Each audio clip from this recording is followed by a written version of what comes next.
You should be grateful I still keep you around. That's what my husband said, standing in our kitchen, coffee mug in hand, as if those words weren't a knife twisting inside me. I'd heard cruel things before, but never delivered so casually, so coldly. That was the night I stopped waiting for him to see my worth and started seeing it myself. My name is Linda Myers, and I'm 58 years old. Tell me where you're watching from, because maybe you've heard words like that too, words that slice right through the years you've given, the dinners you've cooked, the birthdays you've remembered when they forgot yours. I live in a small town in North Carolina where the magnolia trees bloom early and gossip travels faster than spring rain. For 30 years, I was Mrs. Richard Myers, the woman who always smiled beside the man who never stopped talking about himself. People said we had the perfect marriage. Maybe we did, if you measured perfection by silence and sacrifice. That morning started like any other. I made his breakfast, packed his lunch, ironed his shirt. He sat scrolling through his phone, chuckling at something, not once looking up. When I asked if he could drop off the donation box at the church, he sighed, long and loud, as though my voice itself were an inconvenience. Then came that sentence. You should be grateful I still keep you around. He said it half smiling, not realizing that after all these years, I had finally run out of silence. I didn't shout, I didn't cry. I just stood there, my hand still on the coffee pot, watching the steam rise like smoke from something burning down. In that moment, I remembered the woman I used to be, the 28-year-old teacher who laughed too loudly and painted on weekends, the woman who had dreams before they were dismissed as silly. Richard wasn't always cruel. When we met, he was charming in the way men can be when they're still trying. He brought me flowers, remembered my favorite book, even wrote me notes on napkins. We got married in a small chapel surrounded by friends who swore we were soulmates. But somewhere between our mortgage payments, his promotions, and my quiet resignations, love turned into hierarchy. He began correcting me mid-sentence at dinners. He took over our finances to simplify things. He made jokes about my weight, my hair, my mood swings, and when I withdrew, to keep the peace, he mistook my silence for consent. The truth is, I stayed because I believed in vows, because I thought enduring meant strength, because every time he made me feel small, I told myself I was lucky he hadn't left. That's the thing about slow cruelty. You stop noticing the cut because the bleeding becomes background noise. That night, after his little declaration of dominance, Richard went to bed early, complaining about his workload. I sat in the kitchen long after the lights dimmed, tracing the rim of my coffee cup and thinking of the words, "keep you around," as if I were furniture, as if 30 years of loyalty and love were something to store, not cherish. The refrigerator hummed in the background. Outside, rain tapped gently against the window. And for the first time in years, I let myself imagine what life would look like without him. The thought scared me, but it also felt like breathing fresh air after years underground. I remembered my daughter, Anna, calling me a few weeks earlier. "Mom," she'd said gently, "you sound tired all the time. Are you okay?" I told her I was fine. Mothers do that. We protect our children from truths that might make them worry. But sitting there, I realized fine was the biggest lie I'd ever told. Richard's snoring echoed faintly from the bedroom. I looked at his half-finished coffee mug and thought about all the things I'd left half-finished in my own life. My art classes, my garden, my confidence. That was the first night in decades that I didn't clear the table or wash the dishes. I left them exactly where they were, crumbs, stains, and all. A small rebellion, but mine. Before bed, I looked at my reflection in the mirror, the lines around my eyes, the gray in my hair. They weren't signs of age. They were records of survival. For years, I had believed his version of me, that I was lucky he still kept me around. But now, standing there, I felt something different rise inside me, a quiet kind of fire. I didn't know exactly what I would do yet, But I knew this. I was done apologizing for existing. I was done shrinking so he could feel tall. And as I turned off the light that night, I whispered to my reflection, softly but clearly, "He thinks he's keeping me. He has no idea I'm already gone." People often think betrayal happens in one grand moment. A discovered affair, a shouted confession, a broken promise that cracks everything open. But sometimes, betrayal is quieter. It happens over years, one small humiliation at a time, until you wake up realizing you've been living with a stranger who calls himself your husband. After that night in the kitchen, Richard acted as if nothing had happened. He still expected breakfast on the table by 7, shirts pressed, socks matched, and I, like I'd done for decades, did everything as usual. But this time, my silence wasn't submission. It was study. I began noticing things I used to ignore, how he'd introduce me at gatherings as my wife she used to teach before she got tired, how his eyes would roll when I spoke about something I cared about, books, art, the little volunteer group at church, how he'd correct my pronunciation just to prove he could. He never raised his hand, but his tone could bruise. Our daughter, Anna, was grown now, living 2 states away with her husband and little boy. She adored her father, or at least the version she'd seen growing up, the provider, the jokester, the man who'd twirl her around the living room on Saturday mornings. I never let her see the nights he came home cold, wordless, irritated at invisible things. I carried that silence like armor, protecting her, even from the truth. Sometimes I'd catch myself defending him to friends. He's under stress. He doesn't mean it. He's just tired. But deep down, I knew he'd long stopped seeing me as a person. To him, I was part of the furniture. Reliable, predictable, replaceable.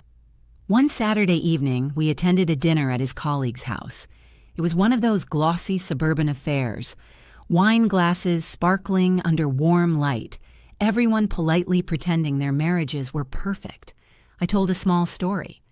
Something innocent about the first year of our marriage, when we couldn't afford air conditioning and used to sleep on the porch to stay cool. Richard interrupted with a laugh that made the room pause. "Oh, don't listen to her," he said. "She's remembering it wrong. She's always dramatic." Everyone laughed politely. I did too, because that's what you do when your husband publicly calls you foolish. But inside, I felt something fracture. Not because he embarrassed me, but because he enjoyed it. On the drive home, he hummed to the radio, oblivious. And I sat there staring out the window, wondering how many times I'd let that happen. That night, I found an old journal buried in a drawer, the kind I used to write in when I was younger. The pages smelled faintly of lavender and ink. I started writing again, quietly at first. A few lines before bed, thoughts I couldn't say out loud.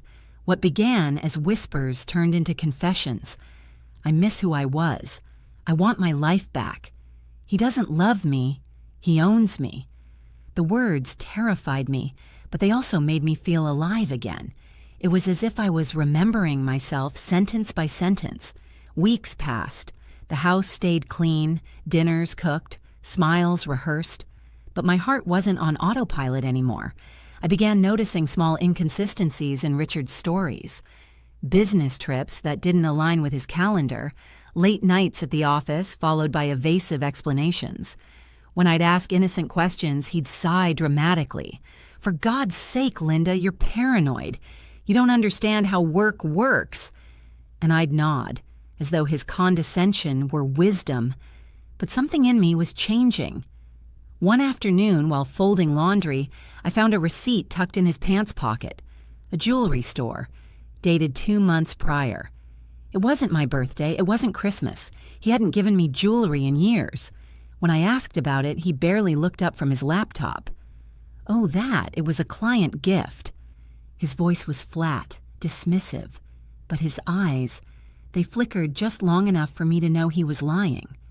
That night, I sat on the porch with a cup of tea, watching fireflies dance, in the dark. For years, I had begged God for signs, to fix our marriage, to make him see me again. But maybe the signs were never about fixing him.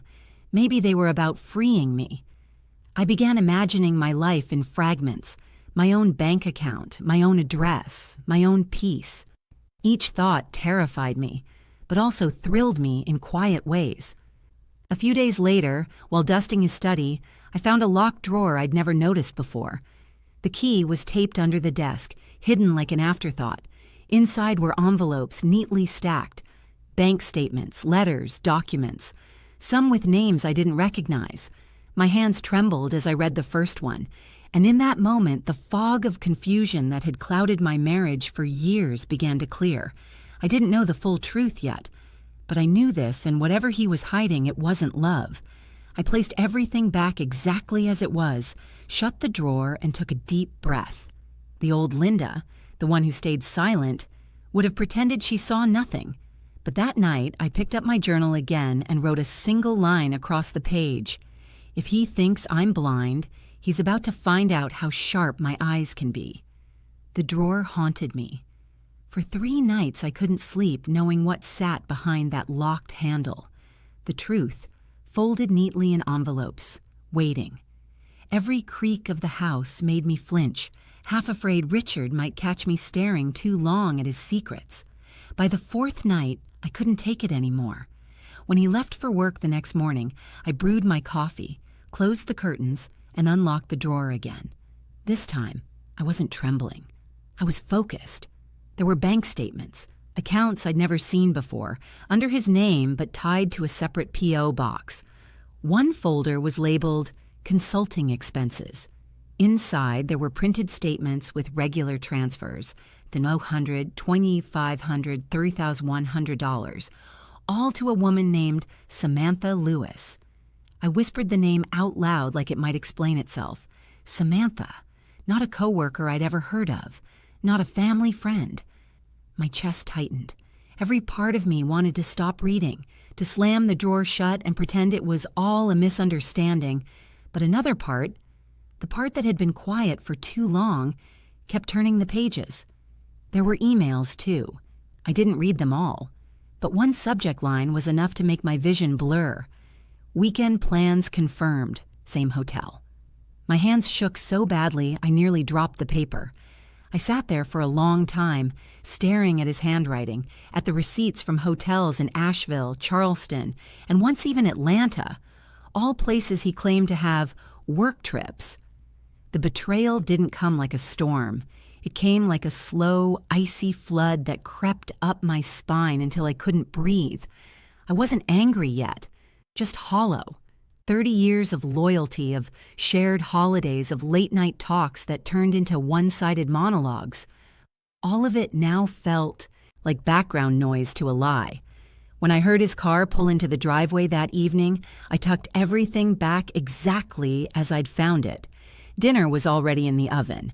Baked chicken, roasted potatoes, green beans, the usual. He walked in, kissed me on the forehead, and said, "You always know how to make home feel like home." I smiled. My lips moved, but my heart didn't. Later that night, while he watched television, I sat beside him, pretending to read. My mind was miles away, racing through the past few months, replaying every late-night phone call, every weekend conference, every evasive explanation. The puzzle pieces fit too perfectly. He hadn't just drifted emotionally, he'd planned this, a double life hidden under the veneer of respectability. The next morning, I called an old friend, Janet, someone I'd taught with years ago before I left the classroom to manage our home. Janet now worked as a paralegal at a small law firm. I hadn't spoken to her in years, but when she picked up and heard my voice, she said, "Linda, you sound different. What's going on?" I didn't cry. I told her everything, the drawer, the documents, the name. There was a long pause. Then she said, "Linda, you need to be careful. Don't confront him yet. Gather proof, quietly." Her voice was firm, the kind of voice women use when they've seen too many stories like mine end badly. That afternoon, I bought a small USB drive from the local store. Every time Richard left the house, I copied a few more files. Statements, receipts, photos of the documents. I organized them neatly, just like lesson plans from my teaching days.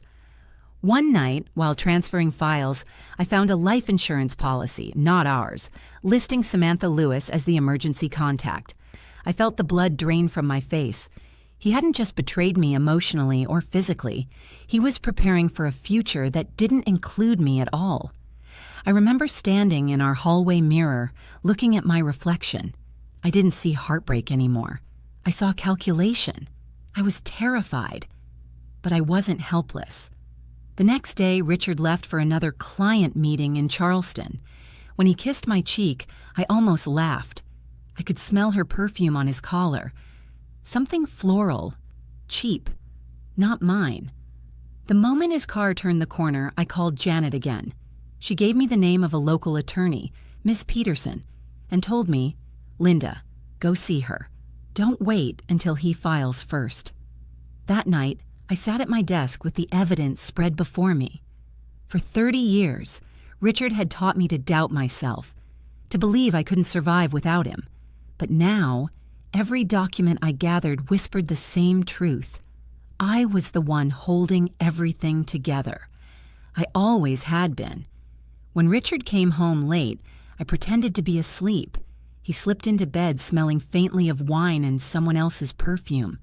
I lay still, eyes open, heart steady. He thought I didn't know. He thought I was still that quiet wife who'd take anything to keep the peace.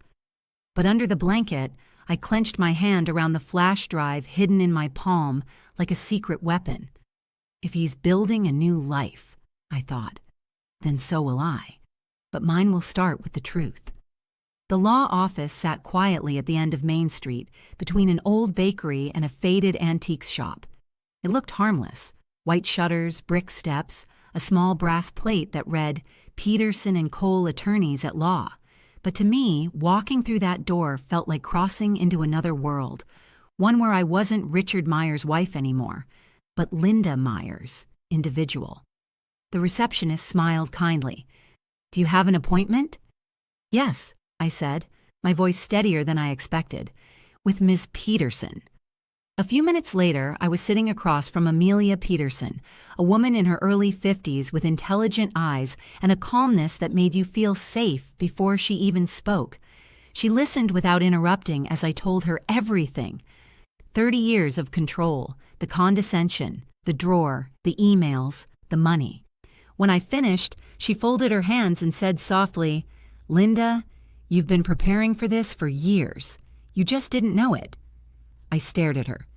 "Preparing?" "Yes, you've been surviving, enduring, paying attention. That's what strength looks like. It just wears a quieter face when you're still inside the storm." Her words broke something open inside me. I nodded, blinking fast to keep the tears from falling. Ms. Peterson explained what needed to happen next. Gather all financial records, both shared and hidden. Copy every document before he notices anything missing. Stop using the joint bank account. And above all, don't confront him yet.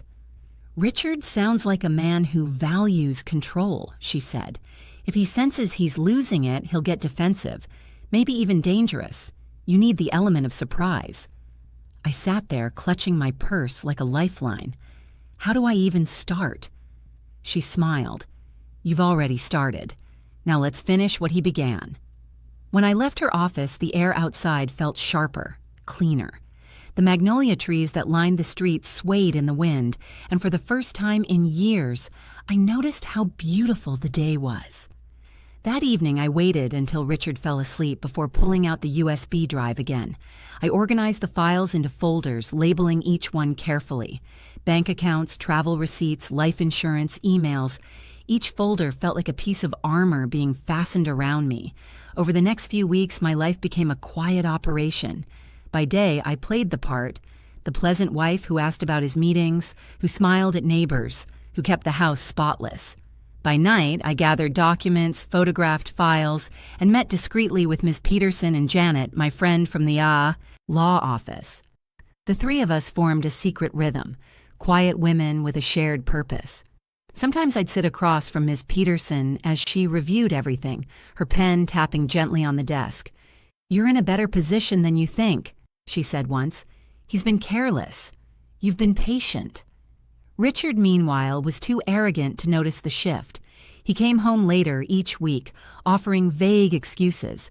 He'd pour himself a drink, talk about business expansions, and tell me how lucky I was to have a man like him. "Most women your age are lonely," he said one night, swirling his whiskey. "Be grateful you've got stability." That word again, grateful. I smiled at him, my face calm, my hand steady on the table. Inside, I thought, you'll learn what gratitude really means when the papers arrive. Sometimes I'd sit in bed pretending to read while he scrolled through his phone. The glow of the screen lit his face, and I wondered if he was texting her. Samantha. I used to feel pain at the thought. Now I just felt clarity. One night, as he slept, I stood by the window looking out at the streetlight flickering through the blinds. My reflection stared back at me, older, yes, but unbroken. I whispered, "You can't erase me, Richard. Not from this house, not from my own story." A week later, Ms. Peterson called. "Linda," she said, "everything's ready. The documents are filed. We'll serve him at work." Quietly, legally, decisively. I closed my eyes, letting the weight of that sink in. After I hung up, I went to the backyard and sat on the old wooden bench Richard once promised to fix, but never did. The air smelled like rain. I thought about all the years I'd spent waiting for him to change, waiting for love to return, waiting to feel seen. And now, for the first time, I wasn't waiting anymore. That night, I made dinner like always. Richard came home, kissed my cheek absently, and sat down at the table. He asked, "What's for dinner?" "Freedom," I almost said, but instead I smiled. "Your favorite, chicken and rosemary potatoes." He nodded, content, never guessing that while he was eating, the clock had already started ticking. The next morning, as he left for work, I watched from the doorway, calm, composed, almost serene. He thought he was walking into another ordinary day.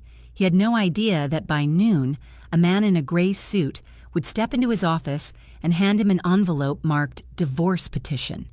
And when he opened it, the life he thought he controlled would start unraveling, one signature at a time. He built his world on silence, I whispered to myself. He's about to learn what my silence was worth. They say revenge is sweet, but what I felt that morning wasn't sweetness, it was clarity. When I woke up, sunlight was streaming through the blinds, slicing across the bed like golden ribbons. Richard was already gone, his cologne still hanging faintly in the air. Sharp, artificial, just like him. I sat up slowly, holding my coffee mug between both hands, and whispered to myself, today.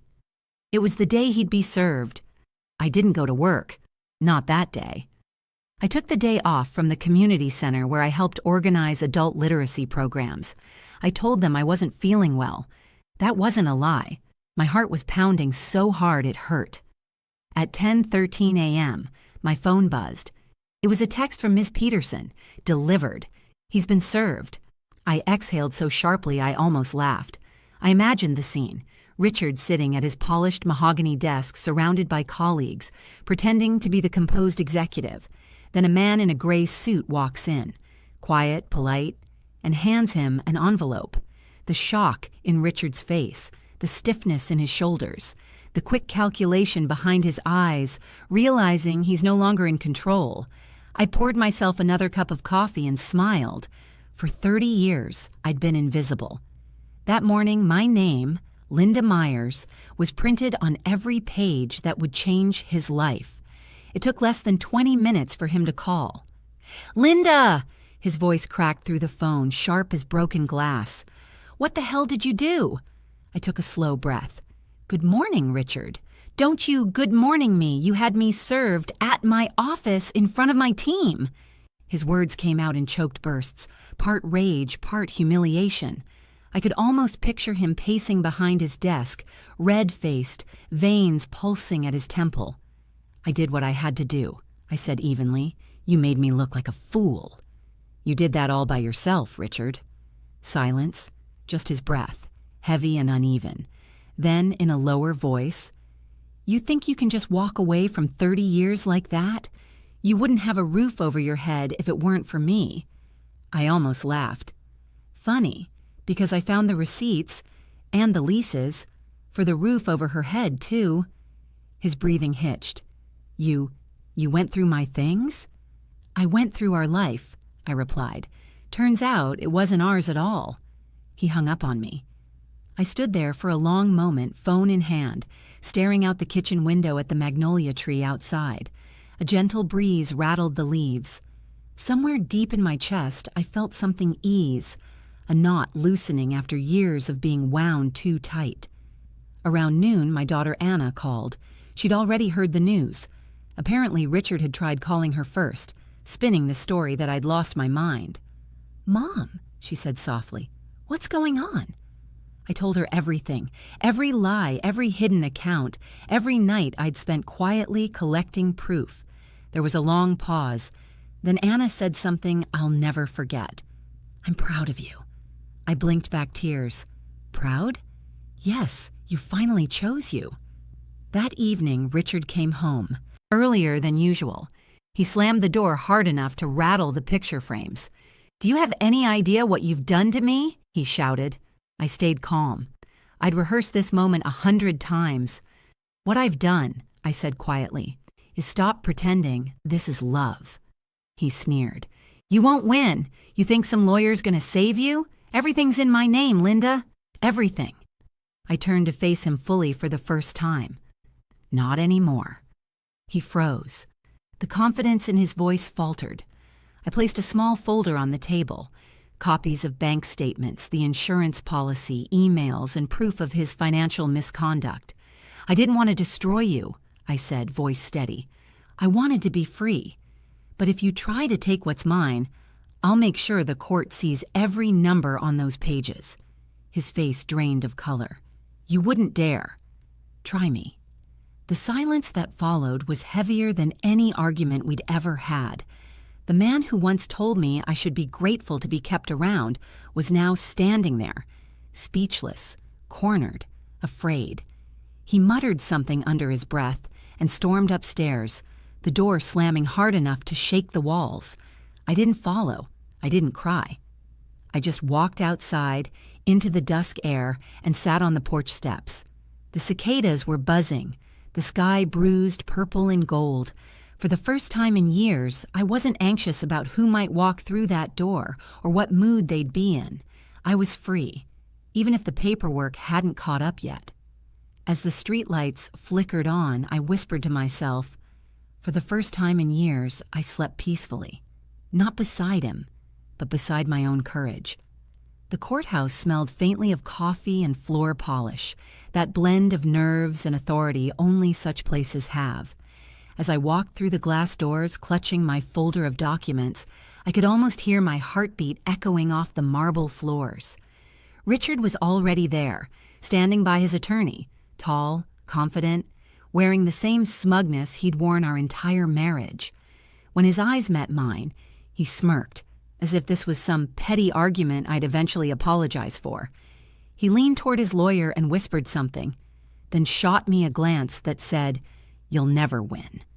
But I wasn't the same woman who once shrank under that look. I stood a little taller, my shoulders square. Ms. Peterson placed a reassuring hand on my arm and whispered, "Remember, you have the truth. Let him perform. We'll prevail with facts." The judge entered, and the courtroom hushed.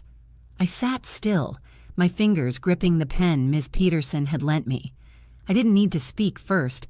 My documents would speak for me. Richard's attorney began with his polished voice and rehearsed empathy. "Your Honor, my client has been a devoted husband for over 3 decades. This filing came as a shock, a reaction perhaps to miscommunication, not misconduct." Gestured to Richard, who lowered his head just enough to seem humbled. I could almost laugh. The performance was perfect, every inch of contrition that money could buy. But then Ms. Peterson rose. Her tone was calm, deliberate, the voice of truth delivered without theatrics. "With all due respect, Your Honor," she began, "my client did not act out of impulse. She acted out of necessity." She placed a binder on the table. The sound of it hitting the wood echoed through the room. Inside were the copies. Every statement, every email, every transfer to Samantha Lewis. Richard shifted in his seat. His jaw tightened. Ms. Peterson continued, "We have documented evidence of financial concealment, emotional abuse, and fraudulent misrepresentation of marital assets.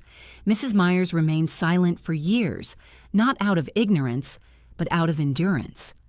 Until now." The judge flipped through the binder, his brow furrowing. Richard's lawyer tried to interject, but the judge raised a hand. "Let her finish."